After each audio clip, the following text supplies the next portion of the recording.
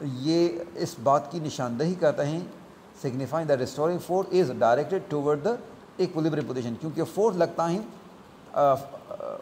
جو ہے وہ دائیں طرف، لیکن اس باڈی کی جو ویٹ ہوگا وہ ڈاؤن ورڈ ہوگا، لہٰذا اس کی پوزیشن جو ہے وہ ایکولیبریم پوزیشن کی طرح ہوگی. تو فورس اور ڈسپلیسمنٹ ہمیشہ اپوزٹ ڈائریکشن میں ہوں گے. لہٰذا ہم کہہ سکتے ہیں کہ چونکہ یہ ایکسلریشن جو ہے وہ سلو ڈاؤن ہوتا ہے، یعنی ایکولیبریم پوزیشن سے دائیں طرف جاتے ہوئے یا بائیں طرف جاتے ہوئے، دونوں حالتوں میں یہ باڈی سلو ڈاؤن ہوتا ہے، اور سلو ڈاؤننگ پوزیشن میں ایکسلریشن وہ ریٹارڈ ہوتی ہیں، نیگیٹو ہوتی ہیں. اس وجہ سے ایکسلریشن اور ڈسپلیسمنٹ ایک دوسرے کے ساتھ ڈائریکٹلی پروپورشنل ہوں گے اور opposite of the direction of the acceleration ہوتے ہیں. تو simple harmonic motion is the type of vibratory motion in which acceleration is directly proportional to the displacement and directed toward the mean position. تو یہ relation جو ہیں یہ simple harmonic motion کو represent کر رہا ہے اور یہ اس کی اسٹیٹمنٹ تھی. اب سمپل ہارمونک موشن کو پروف کرنے کے لیے ہم نیکسٹ ٹاپک میں دیکھیں گے. امید ہے آپ کو آج کا لیکچر سمجھ آ چکا ہوگا.